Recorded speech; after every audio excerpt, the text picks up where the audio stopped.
Welcome back, everyone. So next up, we have Simon Carrier, who's going to talk to us about abstract syntax trees, which I'm really excited about because I love syntax trees. Um, I really do. Uh, uh, yeah. So Simon Carrier is a data analyst in Wellington, New Zealand. He works on other people's dumb ideas. I'm reading out his bio. This is his wording all week, and his own dumb ideas on the weekend. Welcome, Simon. It's so great to have you. Over to you. All right, thanks very much. Just to be clear, this talk will provide almost no educational content around ASTs. Please do not take this as informative at all. This is purely stupid ideas in this talk. So, some context. I have kind of a brain problem, which is that if I have a dumb idea, I have to make it real. I can't think about anything else until it's done. And that has led to several terrible things being created. For example, I made a website which forces people to choose which kind of milk they would rather drink between two different mammals, and then creates a ranking of those. So people like llama milk, but not rat milk, for example.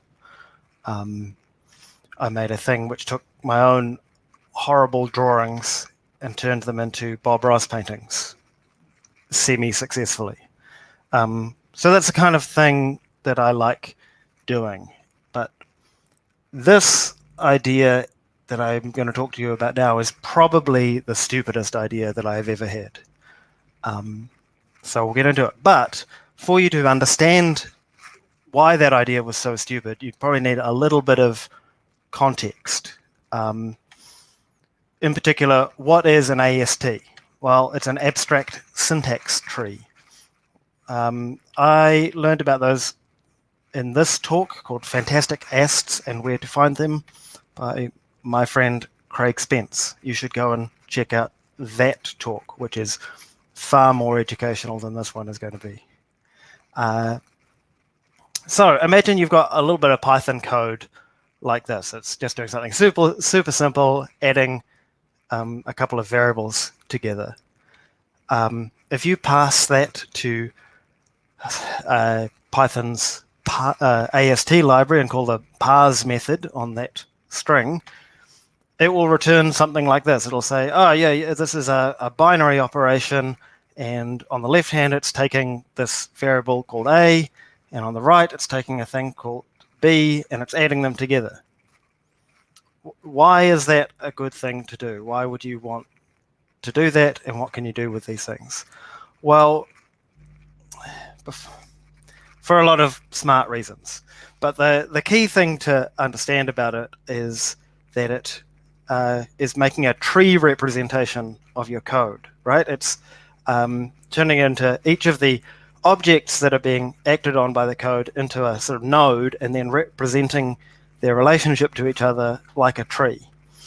And that lets you traverse that tree and kind of understand what the code does without having to execute the code itself. And you can chain those things together to make really big, complex bits of code. So here we're taking A and B, adding them together, comparing their result to 10, and then passing that into an if, that Boolean output to an if statement, which says, if A plus B is greater than 10, then X else Y, for example, might be what this tree does. Why is that good? So it tells you what your code does without having to execute it. And people use it for all kinds of smart stuff. Automated testing, IntelliSense code coverage, transpiling, like basically anytime in your IDE when you're like writing code and it underlines it in red and says, yo, you made a mistake here, it's probably using an AST to do that. So yeah, really clever stuff. That's not what I'm using it for in this talk. I guess the main thing that you should take from this is that it represents what your code does in a kind of tree-like format. All right, the other thing that you need to understand for context in this talk is genetic programming. So that's also really complicated. I'm not going to go into it in too much detail. I learned most of what I know about genetic programming from this library, GPLearn, which was written by my friend and colleague Trevor Stevens, who's much smarter than I am and has done a lot of clever stuff with genetic programming.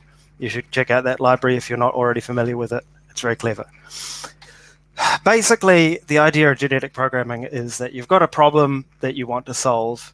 You write something that can measure how well a particular solution has solved that problem, and you generate random solutions to the problem, and then randomly recombine those solutions over multiple generations, keeping the fittest solutions in each generation, and eventually come up with a fittest possible solution that solves your problem. And I guess the key thing to take from this is that one of the things that genetic programming does is it represents those solutions as a kind of tree structure, right? So it usually uses mathematical operations, and then it takes two solutions and mangles them together by taking a bit of each of them and recombining them to a new solution. So that gives you the genesis of my stupid idea. Given that you can represent code as a tree from an abstract syntax tree, and given that you can, in genetic programming, they've shown you can make new solutions by mangling together these tree structures, can you write new code in Python by mangling the ASTs together and get something that produces some kind of output? Can you make a function that is the combination of two other functions that does something a bit like both of them? I wanted to play around with that idea. And to do that, I needed to have something that could write functions where I could see the output of them and kind of see if the output of these two different functions the new function was similar to these two source functions. And so I guess taking an idea from like Mendelian genetics, which was all started with flowers, I thought it would be cool to write functions that draw flowers. So the first thing I did was write a kind of harness or some code that would help me write functions that would draw flowers. What I wanted to do was have really simple flowers that could be generated by some minimal functions. And because I knew that I was going to be writing some really terrible code, I needed this harness to handle bad inputs and still output something kind of legible. So 90s kids will understand. If you did any kind of computer programming in school in the 90s, you probably played around with Logo. It's this thing where there's a little turtle and you tell him to move around and turn, and whatever he does, he leaves a little trail behind him, and you can make drawings out of that. Well, Python contains Logo. There's a library in the core library in Python called Turtle, which is Logo. And it's this really nice, simple drawing library. So that was the basis of my drawing library that I wrote. What I did was I made something. It starts with a state, right? An X and Y position and a facing and an iteration number, which will become important later. And then I could pass to that some really simple functions. So here's a function I wrote for drawing a daisy. It takes just an iteration number and it produces an output based on that iteration number. So that function returns some outputs, which are interpreted as instructions to my drawing library. And then, or it could produce one set of instructions or multiple sets of instructions. And I passed that to a couple of regulator functions that would make sure that those instructions produced by the function were actually able to be interpreted as drawing instructions. And then I'd make a turtle.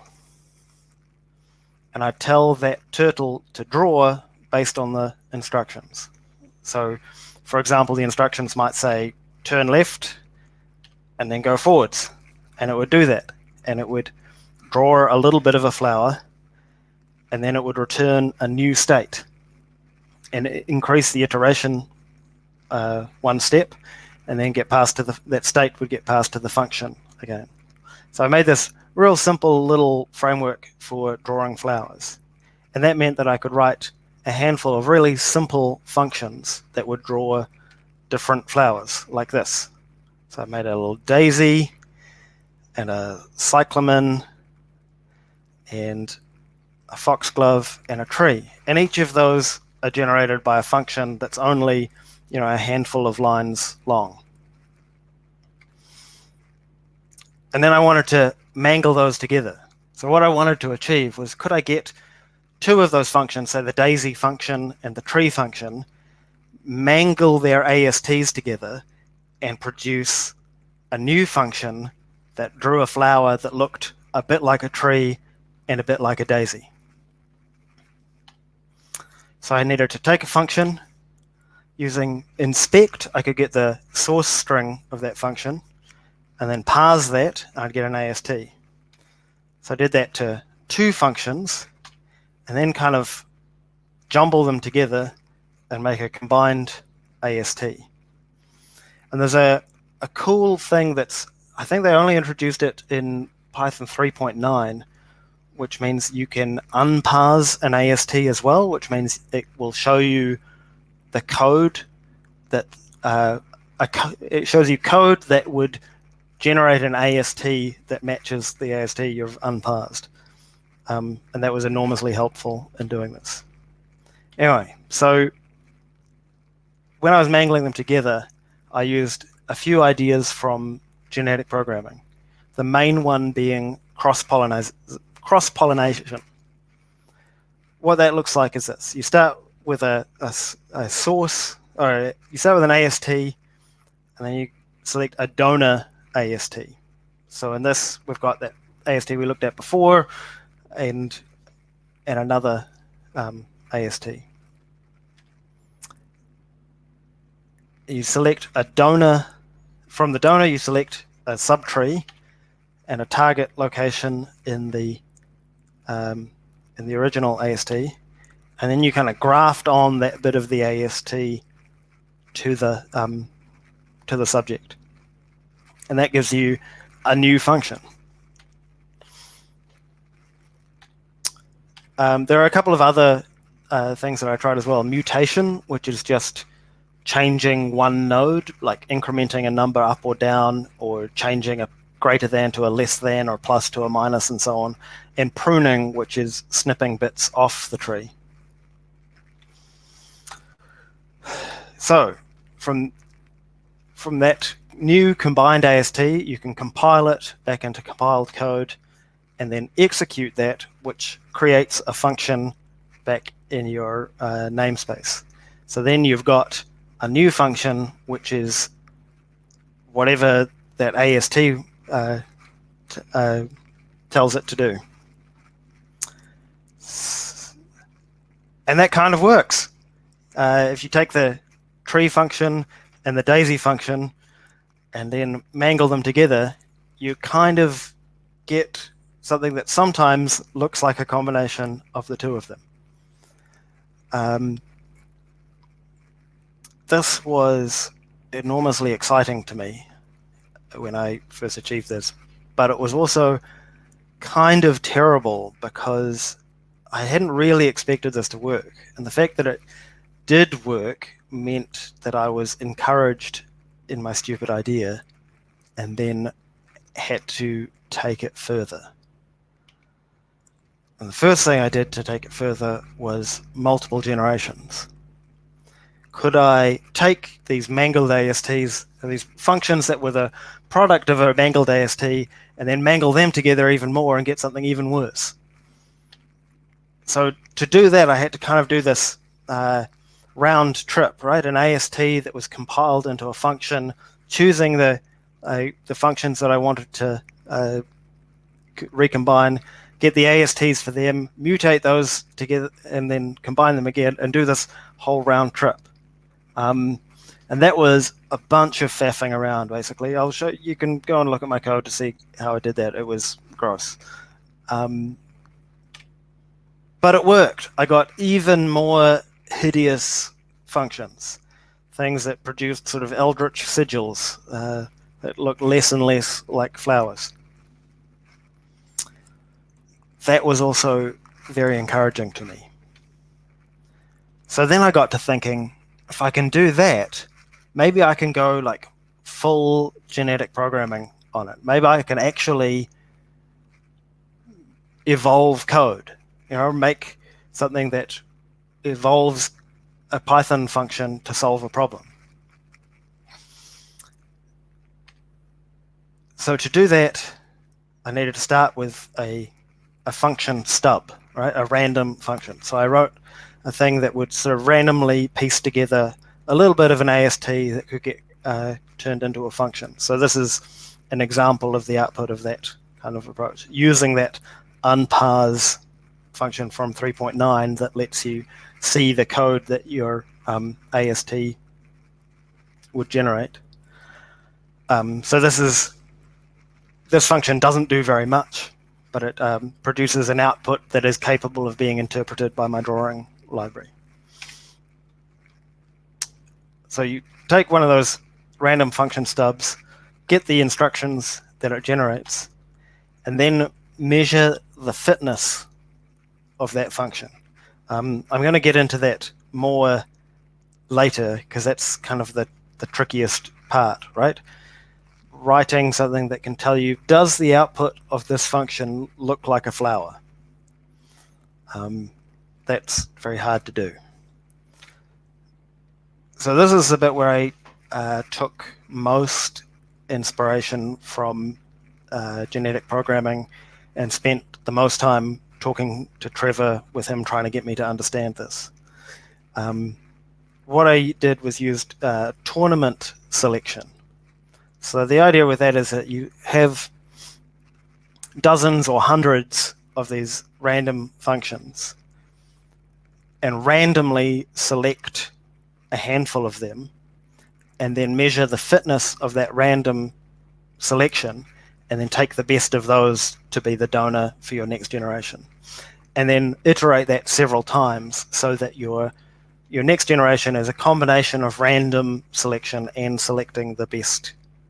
And the reason we do that is to maintain genetic diversity. If you just get the best functions from each generation, they tend to all be very, very similar solutions to the problem.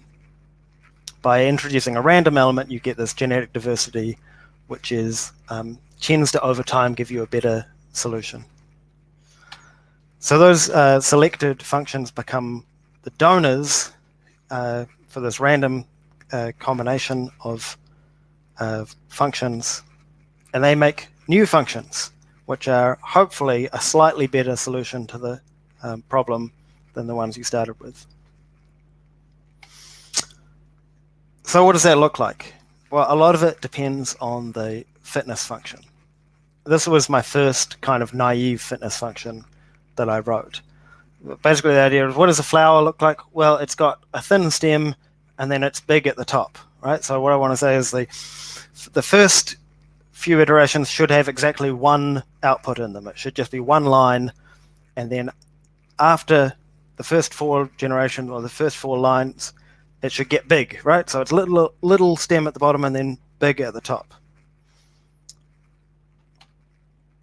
This is what it output. So I wrote a thing that would get the best output, the best function from each generation over 10 or 12 generations.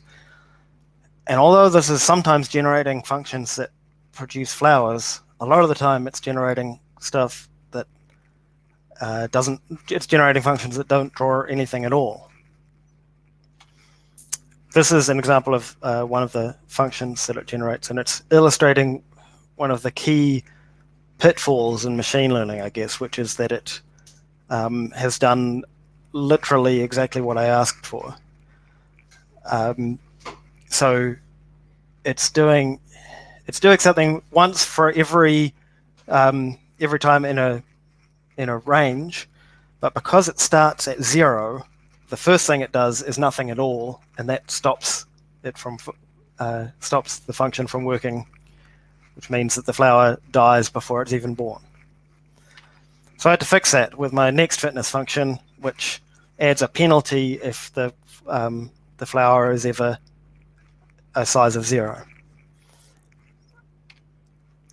And that's a little bit more successful, right? It starts evolving things that kind of start to look a little tree-like, I guess. Here's an example of the kind of function that it generated. So still very, very simple things that get, but it does that thing where it starts small and gets bigger. I did a lot more fiddling around. Here's another thing where it's trying to make it only of a certain length and get a little more daisy-like.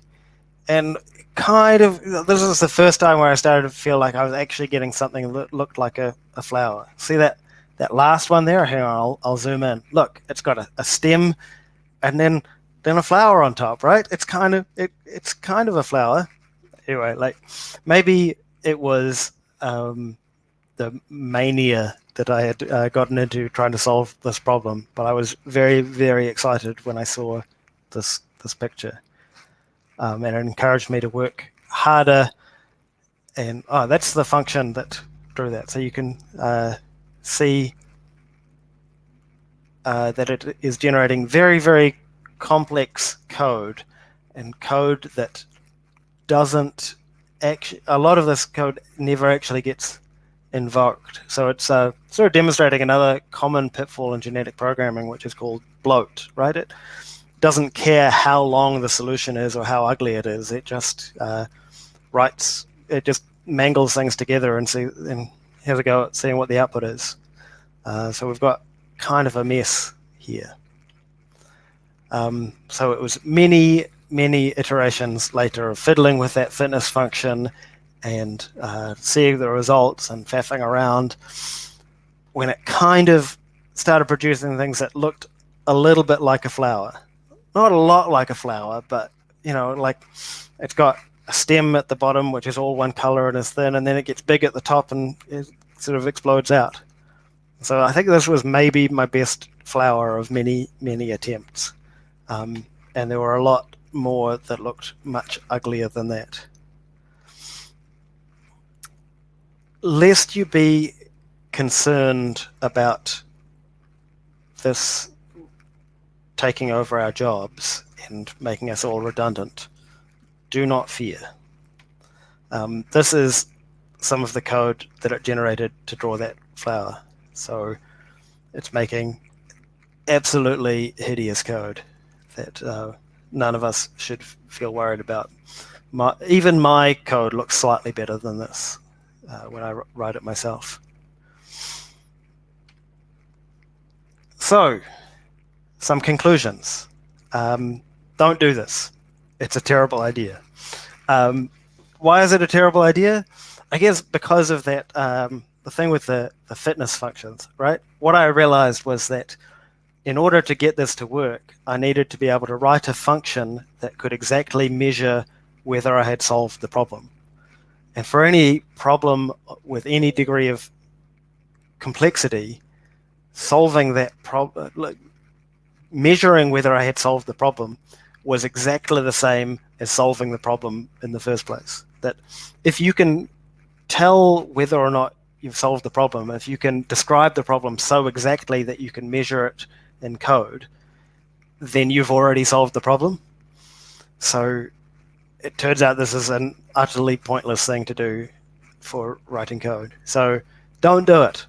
I learned a lot from doing it. I learned a lot about ASTs and what they're good for, which is not this. I learned a lot about genetic programming, also not a good application in this case, but very instructive. If you want to learn from my mistakes, you can go and check out my code, which is here, and you can read about several of my other stupid ideas, mostly on Medium, which you can check out there.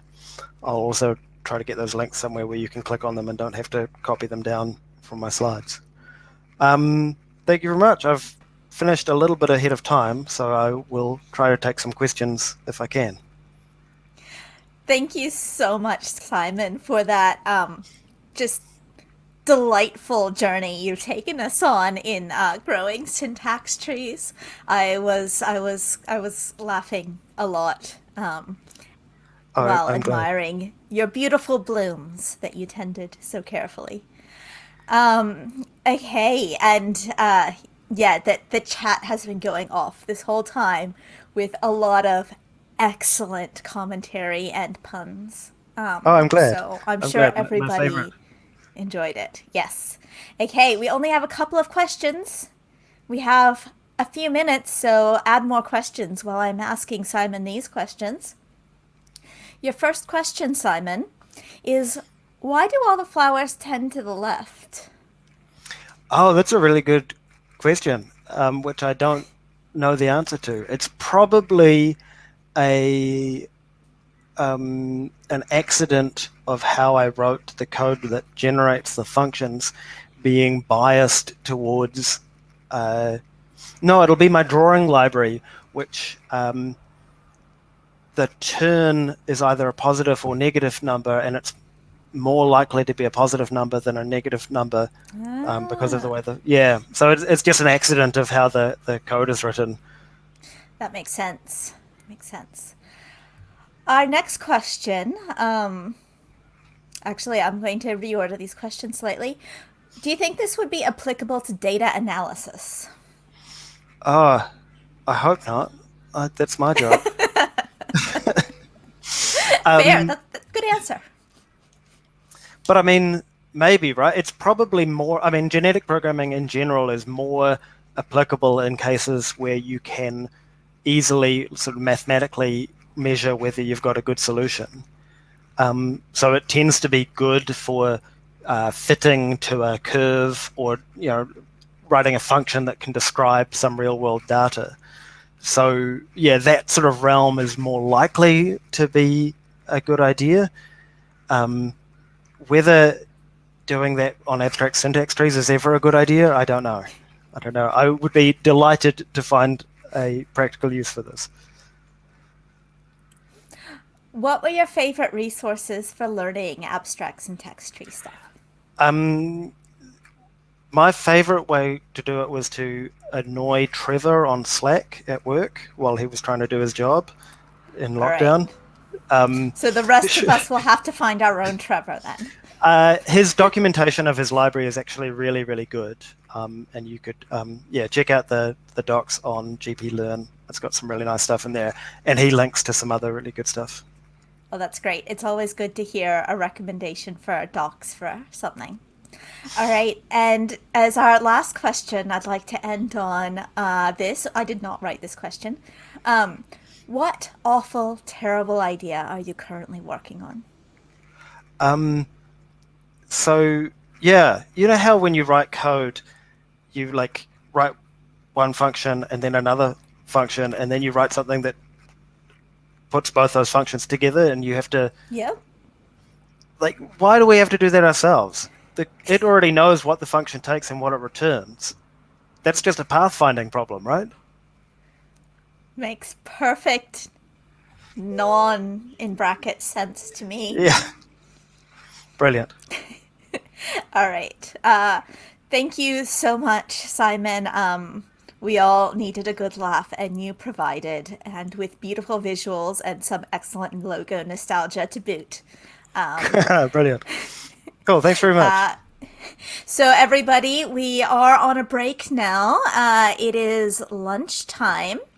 And just a heads up for anybody who is thinking of submitting a lightning talk to deliver tomorrow. Lightning talk submissions close during the lunch break, so please get your submissions in, because lightning talks is always one of the best parts of a conference. So now's your chance to participate.